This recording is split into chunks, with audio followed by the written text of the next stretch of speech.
should I do a podcast? Right. We had a lot of those chats, and I was like, I don't know if because when I took this position at BBB, I still feel sometimes, and a lot of people do, like, man, I'm undeserving of this. Why did somebody give me? Everyone thinks it. Everybody thinks it, right? That's the reason we all know the term imposter syndrome is Sure. because we all go through it. Mm-hmm. I go through it. I didn't know that. That's new information to me. Welcome to the Golden Group Strategic Growth Podcast, featuring expert insights, interviews with thought leaders, and business plan triage. Hosted by Kyle Golding, award-winning entrepreneur, CEO, and chief strategic idealist for the Golden Group. Hello, everyone, and welcome to the Strategic Growth Podcast. I'm your host, Kyle Golding. I'm joined today by special guest Casey Farmer, the Vice President of Marketing for the Better Business Bureau of Central Oklahoma. Hi, Casey. How are you? Kyle, thanks so much for having me. Of course. Now, Casey is an up-and-coming podcaster. She has reignited the BBB podcast and has done a couple of episodes recently, but you and I had some conversations, and I was giving you some tips and tricks for how to set up your podcast, how to run your podcast, market your podcast, and how to be a good host and get great content out of guests. Yeah, you're my, what I would call podcast mentor. Okay, I'll take that. I'm perfectly happy with that. So with that in mind, I thought we would talk today about some of your favorite bits of advice and tips and tricks and techniques for anyone who is considering starting a podcast. Maybe they have the podcast, they want to make it better, or if they want to be guests on other people's podcasts. So things you can do as a host, things you can do as a guest, things you can do when you're editing or all those things, just anything that's been helpful for you to recently and you think anyone listening could benefit from who maybe isn't a top-notch professional podcaster or paying for services that takes care of all that for them. Yeah, I think there's a lot in that question you ask. One being that I'm not a professional podcaster, and nobody starts out as that. There you go. So I would just encourage anybody who maybe has a creative side and thinks that they can take on the work, because it is a lot of work. A lot of work. But it's really valuable to have all of that video and audio for marketing. So that's really where I saw the need, right, for BBB, is that I was having conversations with so many business owners and leading, professionals in the community. And I was like, how can I capture that in a way that, one, makes it like evergreen content that I can use forever. Mm-hmm. Sure. But then also where I can like double duty the content. Yes. So instead of just using it. Yes, get those miles out of the minutes or hours you spend creating any content, right? You want to make it go as far as possible. Yeah. So that's what I would say. That would be my encouragement, is that it's a lot of work, but you learn so much. Mm-hmm. Like the first episode I edited versus like now I'm going on to like my 5th episode that I'm editing. You get better at it, just like anything with practice, right? And because I've said this to you a few times before, right? Yeah. No one's going to ever go back to episode 1, 2, 3, 6 and go, well, this one wasn't so good, so this podcast must be terrible. That's my hope, is that nobody goes back no, it's to true. Like 1 or 2. It's true, like, trust me. When I get to episode 10, just keep looking from there on out. Then what I would say that might be surprising to some people is that people and business owners are willing to do it. Yes. It is not difficult to get people to volunteer to be on your podcast. People are busy. So I think that says something about their willingness and excitement to be on a podcast. It's something new. Not for a lot of people. Podcasts have been around a long time, but really, they've really taken over. Most people haven't been a guest on 25 podcasts, maybe 1 or 2 or 3. And so it still does feel very new and exciting to them. Yeah. And it's like flattering, I would say. That's what I've heard from a few of the guests that I've had. Like, oh, wow, you want to have me on your podcast? I'm like, yeah, we don't have a lot of listeners, but, I'm going to put it on social media and give them a shout out and share. And you have a brand you represent. You are representing not just Central Oklahoma, but the national entity of the Better Business Bureau. Right. And representing small business owners. Yes. So that's the goal with the whole podcast. Now, I would say if you're trying to find ways to be on a podcast, if you're looking for opportunities to do that, some of the recent advice I've had from a friend is that there's Facebook groups for podcasters. Okay, that's a good place to kind of check out some of that stuff. And then once you're on podcasts, people will message you like, you're on a podcast? I have a podcast too. Right. You should come be a guest on my podcast, because And the best win-win scenario is you be on my podcast, I'll be on yours. And then let's do a cross campaign. I'm about to do one next week. I'm recording a podcast with someone who the next day she'll be on my podcast, so I'll be on hers and she'll be on mine. Yeah, it's perfect. Right. And then I would say, ask your audience, whoever you're trying to target, what they want to hear. Mm-hmm. That's probably that's a pretty good tip, I would say, for any kind of content that you're putting out there, whether it be like an event, or, I don't know, a class or workshop, a master class, whatever you're doing. Ask them what they want to know. Mm-hmm. And then, people will hopefully listen when they ask for that. Mm-hmm. That can be kind of helpful when you're outlining. And even if you screw up the first season, just know you can record more and take a shot at the second season. Just always get better. Yeah. That's how continual improvement. That's how things work. Mm-hmm. Yeah. A bit of advice I've been giving to a lot of podcasters recently is if you're like we are now, like I'm interviewing you and on your podcast, you interview other people. Mm-hmm. You can have a guest who is maybe an expert at what they do, but maybe they're not comfortable with the format or they get intimidated by the technology or something else in their head. And so we've had conversations about how to make guests feel comfortable so that they can deliver the best content, which is one of the advantages of podcasting is we're not in front of a live audience. We're not in front of hundreds of people right in this moment. It's just the two of us in the room together. We should be able to relax and stay calm, right? So when you have people on your podcast who are maybe you don't know, we know each other well, so we're already comfortable with each other. Easy breezy. Maybe you've met someone for the first time as they come in to do your podcast.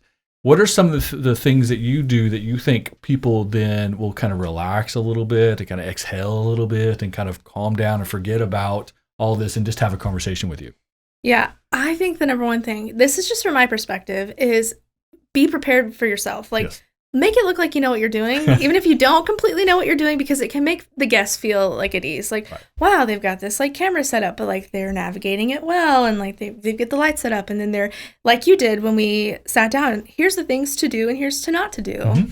Encouragement, I would say, is another one. And then another big thing is just ask people about themselves. People love to talk about themselves. True. And that can naturally just kind of let that barrier down a little bit. And a tip that. And I don't know if it works for everybody's podcast, depending on what you're doing. People also love to talk about their families.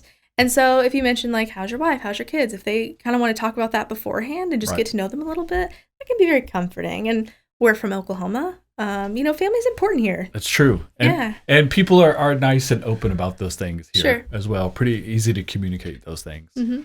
From a technical standpoint, how do you like to prepare, and what do you think is necessary to have beforehand before the guest walks into the studio for them to feel comfortable?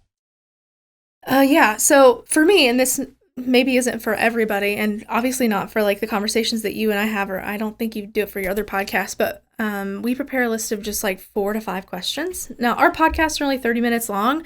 And really, that's for me. That's not for them. So I make it very clear. And I've been on podcasts where they've given me questions before. So sometimes they do, sometimes you don't. It depends on the format. But in situations where they're looking for things specific, I think it is a good way to prep the guest and let them feel comfortable, feeling like they know, at least they're prepared for what you are going to ask them. Yeah. And coming into this podcast, I knew what I was walking into. But the goal for that, for me, is that I don't just so far derail the conversation because I'm newer to podcasting, so that I know that here's the things that I wanted to cover in this podcast, and I'll have it sitting in front of me and my guests, and I'll email it to them beforehand, so that if halfway through the podcast I'm like, wow, I haven't covered any of the topics that I wanted to. We've just been talking about family and networking, and then I can look back at that list and say, okay, we're going to talk about X, Y, and Z now, and steer the conversation. And again, because it's not live, I can edit that out. That's true, right? Yeah. If you just get too much stuff that doesn't get to the meat of the conversation, that can be eliminated. We talked about, my reason for starting your podcast. Why did you start this one? The business podcast, the Golden Group Strategic Growth Podcast. So the number one reason that I started this podcast, I was eating my own dog food because I was telling other business professionals that they need to be utilizing podcasts. So that's number one. Number two, I have a background in audio production and video production. So I had some of the equipment. I'm super comfortable with it. I'm very comfortable in front of microphones. I've been talking on microphones since I was a teenager. So all of those things, and I can just talk. Obviously, I can talk, right? So all of those things were very natural to fit the podcast format. And then, but the biggest thing was for me was when Pritch Pritchard joined the Golden Group, I had someone else who I could talk to, but he has a completely different philosophy and business, a delivery style. He's a college professor. He was a Navy public information officer before that, and he is a very PR focused. On our podcast all the time, I say I know how to do PR. Pritch is the master of PR. He's not only does he have his APR, but he is a PSA fellow. So he comes from things from a completely different perspective. And when him and I have conversations without microphones, I'm always like, oh my gosh, we should be recording this conversation. And in fact, our podcast started off, the first 3 episodes we called Conversations with the Golden Group, and it was just us talking. Those interactions and his PR versus my sort of marketing strategy background, and his a little bit more academic and I'm a little bit more creative. We were different enough, but we meshed enough to make interesting content. And so it made for good content. And then being the marketer, right? Like, oh, there's content for us. But ultimately, and it's something I just talked about the last episode of this podcast, talking about podcasting for brands, is it allows us to establish ourselves as subject matter experts without being promotional. If I can make a Facebook post today that says, we're the best at this, whatever topic it is. And people go, oh, okay, sure. Mm-hmm.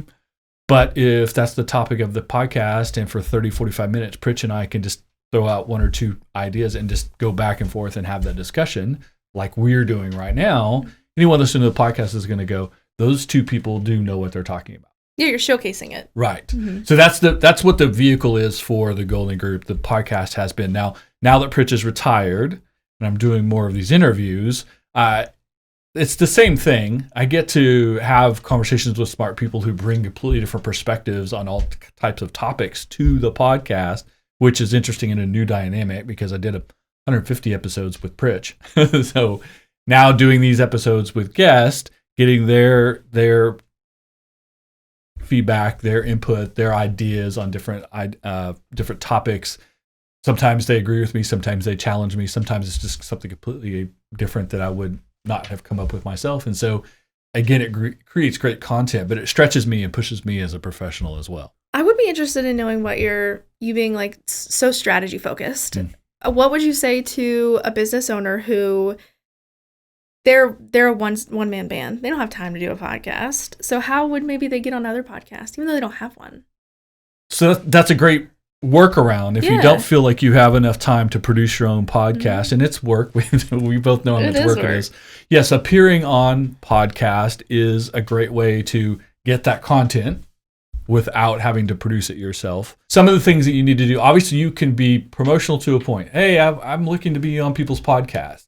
And I've had people be on my podcast that literally just posted on like, I've never been on a podcast. And I was like, oh, you can come be on my podcast. There were people I knew already and they were local, so they could just pop into the studio, but why not? And they had interesting topics to talk about. So tell people you're interested in being on a podcast, make it easy to contact you, be prepared. Same thing that you were talking about as the host, you want to be prepared for your guest. So if you understand, like the podcast I mentioned earlier, that I'm going to be on her podcast, she's going to be on mine. The person who's interviewing me, she's very technical. She's a programmer. She's women in technology is her focus. And I'm not necessarily, I understand a little bit of, but I'm not a programmer. I understand, HTML enough to tinker around on websites. I'm not a programmer at all. But I'm listening to episodes of her podcast and finding little nuggets of things she talks about that are relative to the experience I have and her delivery style and some stuff like that, so that when I walk in, I'm prepared and I don't give her a ton of content she's not looking for. So I'm going to be very specific in that. So I'm being prepared. So that's a good way to get yourself invited, is to be prepared, be a good guest. Then when you're done, share and promote them. This is all a marketing vehicle, right? It is. So use your social media, use your website, use the things you do to promote your business, to promote your appearance on the podcast, which then is also promoting you as that subject matter expert and being able to communicate, and people get a little bit of your personality and what it's like to work with you. All of those good things come when you share your podcast guest experience. And then other people say, oh, they were a great guest and they shared and they're good partners. And so maybe I'll invite them to be on my podcast. Well, it should be like, like with VHS tapes, be kind, rewind. It should be kind, share. Sure. That should be the new tagline for all things marketing. Right. I think it's like anything else. People like people who are positive and are helpful and beneficial and collaborative. Mm-hmm. And all of us, even though like we work in marketing and we know people in sales and we're all in business, so we need to promote these things and ultimately end up with some conversion and some sales and get the economic value of business. But you can also be too promotional, too sales direct. The old used car salesman kind of jokes. The reason that stereotype exists is because there are people in the world who really try to sell you stuff you don't need and are very aggressive and they're trying to just get over on you and win the sale, make money, and they don't care about if that's good value for you or not. That's the poor way of doing sales, but it happens.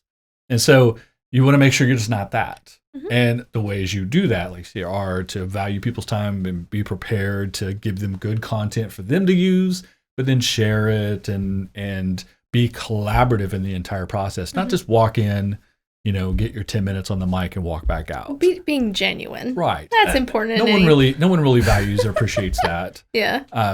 So I think really, for me, a lot of the times the business advice comes back to the golden rule, treat other people how you like to be treated, right? So if you did something for someone, you would hope that they would tell people and give you referrals and give you a 5-star rating or whatever it is.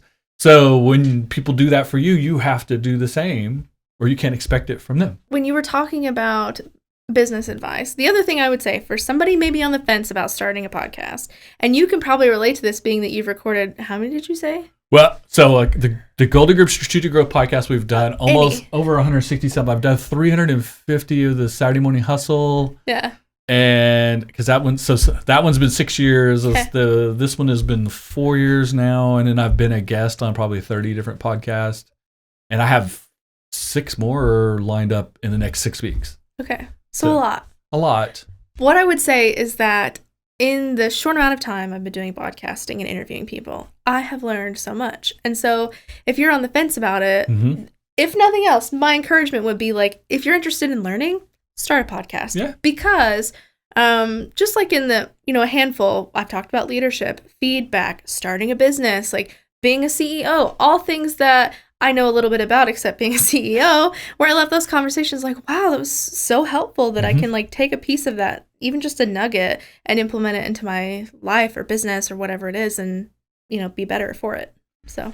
In fact, that dovetails into another piece of advice I want to give everyone here because it's come up in conversations off mic recently with a lot of different people, is some people will say, well, I'm 5 years into my career, or maybe I'm in the junior level, maybe I'm in a coordinator or marketing position, manager position. My brain always wants to say the word marketing when I think of IMS. And I'm not a director, I'm not a VP, I'm not a CEO, I don't own my own business, I don't have 20, 30, 40 years of experience. How can I have a podcast? But if that's true, number one, if you are authentic in your actual experience, you're not trying to make yourself, more important than you really are, you still could host your own podcast and have that conversation about being in the lower levels or being in the mid levels and working your way up and what you're learning and things, and as long as it's relative to the experience you have and it's authentic, and again, you're presenting yourself as the person on the rise as opposed to the person that's been doing it for 20 or 30 years, there's an audience for that. There are people who are in that same boat. Everyone's career and success path, there are people that haven't gotten to where you are, and there are people who have gotten way past where you are. Wherever you're at, it's relative. And there are people who are trying to get to where you are, even though there's lots further you want to go. You can help them along. You bet. And part of that helping them along kind of builds you up and pushes you forward in the process. So I would also say, if someone thinks they don't have enough experience or they're not important enough, the air quotes are important enough, that's not a good reason to not do a podcast. It's what can you authentically talk about, and how can you share your experiences, and how can other people learn from you, because there are always people who haven't gotten to where you've gotten to yet. And so I think that's a pretty good, between the two of us, I'm I'm much older than you are. I've been in business much longer. Mm-hmm. So, but you've achieved a VP status. So you have a path that's different than mine, but you have ways to talk about that on your podcast and when you're a guest or the host in different ways than when I'm the guest or host. Sure. I think you and I had this conversation though before I was starting back up. Like, I was like, should I do a podcast? Right. We had a lot of those chats, and I was like, I don't know if because when I took this position at BBB, I still feel sometimes, and a lot of people do, like, man, I'm undeserving of this. Why did somebody give me? Everyone thinks it. Everybody thinks it, right? That's the reason we all know the term imposter syndrome is because we all go through it. Mm-hmm. I go through it. I didn't know that. That's new information to me. But in the episodes that I've done, I've never run out of things to talk about. Like, it's not that I don't know things. It's that it's like a mental thing. Mm-hmm. So just getting over that and realizing that you have value, you can bring different ideas, as you mentioned, you've got different experiences than other people that you're talking to. It will create interesting content if you're interested in doing that. Now, let's flip the script. If I were to say, what are some things that you dislike when someone maybe asks you to be on the podcast or the way podcasts have been done around you? That's something you've been a part of where you thought, man, I wish they didn't do that, or it really kind of felt negative. We talked a lot about being genuine. Mm-hmm. I would say and I don't know that I've experienced this necessarily, more just like seen it, but if you're bringing on a guest, they're donating their time, and you spend the whole time talking about you, maybe rethink that a little bit. True, right? I mean, people are busy, and if they're donating their time to come and talk to you and help you create content, like, try to be kind, share. Right. Like, give them the opportunity to share too. That makes sense. I would say maybe that's a big one. And then, just be kind. It's a lot of work to put together a podcast. And so when we talk about like the first few episodes that I've done, not my greatest work, but I'm learning and I'm trying to get better at it. And there's so many other things that I'm good at. So just, be kind when you're commenting and sharing. People aren't always, and that's okay. Like, maybe it's not your thing, but that's my personality. So that's what I would say. That makes sense. Yeah. And we've talked a little bit about what it means professionally, and you kind of mentioned a little bit on the personal side, like how people kind of feel good about themselves when they're asked to be a guest on a podcast. How has that struck you when people want to be on your podcast, or they want you to be a guest on theirs? Yeah, I'm so flattered because I'm realizing that people are seeing that content. And so it's also like, oh, thank goodness, I'm not doing all this work for nothing. But then I hear from like, my aunts and uncles and family members, and they say, wow, it's so cool that you're doing that. Or people that I went to high school with. And I'm in the middle of planning like my 10-year reunion, and people have reached out to me like, wow, I can't believe you're doing so well. And I'm like, well, it's marketing. And I appreciate that. Thank you. Career it's choice. So nice, but that's part of my job is so that people see it. Yeah, so true. I hope that answered your question. Yeah. No, yeah. And I think, like I said, I think it's a follow-up from kind of something you hit on earlier. And I think it's important to drive that point home because it goes back to that bigger conversation of how do we get guests to appreciate being on the podcast and feel good and share on the podcast. And then how to, that participation, that two-way participation that makes the podcast episode better itself, but then the promotional value for everyone is better as well. Because if there was no promotional value, then people wouldn't volunteer their time to come on the podcast. And I wouldn't spend that much time editing either. Like, it's right. a lot of work. I've experienced this. So I'm curious to ask you, in my short time I've been doing podcasting, not every podcast to me is a home run. Can't be. They can't be. There's sometimes I do an interview and I'm like, that was a little, that wasn't my favorite interview. And there's others and I'm like, wow, our personalities, like, this is an easy breezy conversation. How do you deal with that? I think it's just like anything else in life. You're going to have ups and downs. You're going to have home runs. You're going to have strikeouts. You're going to have, doubles, triples, right? Like things that are going to go better than you expect them to, and things are going to go less than you expect them to. It's just life in general. And that's kind of the concept of marketing, right? There's things that work and things that don't. You got to understand them, and less of what doesn't work, more of what does. And I think going back to the idea too, like one bad episode or even 10 bad episodes won't kill the podcast brand. And so having a bad episode, and I've had some, the ones for me, the two ways that they kind of go where I'm disappointed in the outcome is if you just have a guest who, the one word answer clammed up, or they're so self-promotional, they go off in their own direction and try to make an infomercial instead of communicating things that a lot of people can take from and learn from and find value in. Those are the two ways that kind of guests sometimes kind of go off the rails. Occasionally because I like to talk a lot, and a lot of my show is I don't necessarily do the 5 questions I'm going to ask you, but I will kind of create typically a bullet point outline of some topics I want to talk about, especially like your subject matter expertise. Mm-hmm. Whoever the person is, I want to hit on their expertise because that's why we're having the conversation. Sometimes 1 or 2 bullet points in, I go down a rabbit hole and I end up on variants and versions of whatever and I completely get away from the conversation. I look up and we're 30 minutes in and I've asked 2 of the bullet points I'm hoping to cover. I do that a lot on the Saturday Morning Hustle, where I have like 5 bullet points where I think I'm going to cover in my 30 minutes where I'm just talking to myself. Like there's no one else in the room, and I will get off on a tangent sometimes or get kind of fired up about something, or maybe I don't want to say the word emotional, but like I get like excited about something or really like maybe even aggravated. I'm like, I'm going to really go after this point. And then I look up and go, oh, that's not what I intended to talk about.